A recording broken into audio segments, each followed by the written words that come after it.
दीपावली पर गणेश जी और लक्ष्मी जी का पूजन क्यों किया जाता है? गणेश जी जो हैं वो विघ्नहर्ता हैं, वो रिद्धि सिद्धि देने वाले हैं। उनका जीवन में आना हमारे लिए विशेष महत्व रखता है। और गणेश जी के साथ लक्ष्मी हैं, अर्थात पैसा हो और साथ में विवेक हो, इन दोनों की युति जीवन में बहुत आवश्यक है। लक्ष्मी जी जब अकेली होती हैं तो वे उल्लू की सवारी करती हैं, और जब वे अपने पति विष्णु के साथ होती हैं तो वे गरुड़ की सवारी करती हैं। यहाँ भी हमारी प्रतीक विद्या कार्य कर रही है। लक्ष्मी का अर्थ है पैसा हो, और भगवान विष्णु के बिना का अर्थ है विवेक के बिना। तो जब विवेक के बिना पैसा होता है तो व्यक्ति उल्लू पर ही बैठता है। और ऐसे बहुत पैसे वाले लोग हैं जो जिनके पास पैसा तो है पर वे विवेकहीन है, तो वो पैसे की बर्बादी करते हैं। सेल्फ डिस्प्ले रहता है, अहंकार रहता है, तो वह पैसा उन्हें जीवन में सुख शांति नहीं देता। उल्लू क्या करता है, रात के अंधेरे में जब और पक्षी सो रहे होते हैं तो उन पर आक्रमण करता है, और सूर्योदय होते ही वह पीठ करके सो जाता है, अर्थात जिनको प्रकाश से चिढ़ है, और जो रात्रि में दूसरों पर हमला करता है। इस तरह की जो घातक मनोवृत्ति है उसका प्रतीक उल्लू है। और बिना विवेक के पैसा जब आता है तो व्यक्ति अपना भी, जिसे कहते हैं, नुकसान करता है, अपना अपना भी अहित करता है और दूसरों का भी अहित करता है। और यही लक्ष्मी जी जब अपने पति भगवान विष्णु के साथ होती हैं तब वे गरुड़ पर विराजती हैं। गरुड़ पक्षी राज है, उसकी गति अप्रतिहत है, वह रोके से नहीं रुकती। सांप भी जिसको देख करके भाग जाता है। अर्थात पैसा हो और विवेक हो तो व्यक्ति की गति, व्यक्ति का जीवन जो है वो बड़ा संतुलित होता है। उसके अंदर एक ऐसा बैलेंस होता है कि वह जीवन को एक सही दिशा देता है। गणेश जी का जो स्वरूप है वह भी हमें बहुत गहरे अर्थ से अवगत कराता है।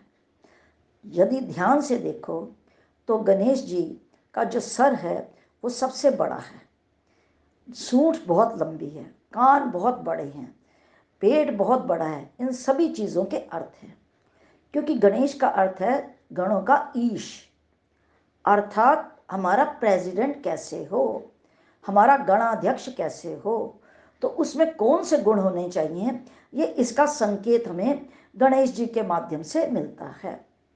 उनका सिर हाथी का है, अर्थात जो हमारा राष्ट्रपति हो उसके पास दिमाग होना चाहिए, बुद्धि होनी चाहिए, तो बुद्धि को रिप्रेजेंट करते हैं। फिर सूंड बहुत लंबी है, तो राष्ट्रपति को देश में होने वाली सभी गतिविधियों की जानकारी होनी चाहिए, उनकी स्मेलिंग पावर ज़बरदस्त होनी चाहिए। तो जो हाथी की सूंड है वह स्मेलिंग पावर को रिप्रेजेंट करती है कि राष्ट्र में जो कुछ भी हो रहा है उसकी जानकारी होनी चाहिए। आंखें छोटी हैं, अर्थात सूक्ष्म दृष्टि होनी चाहिए। यदि गणाध्यक्ष के पास सूक्ष्म दृष्टि नहीं होगी, सूक्ष्म अन्वेषण करने की सामर्थ्य नहीं होगी, तो वह राष्ट्र को सही दिशा नहीं दे सकता। इसलिए आंखें छोटी का अर्थ है सूक्ष्मदर्शी हैं वो।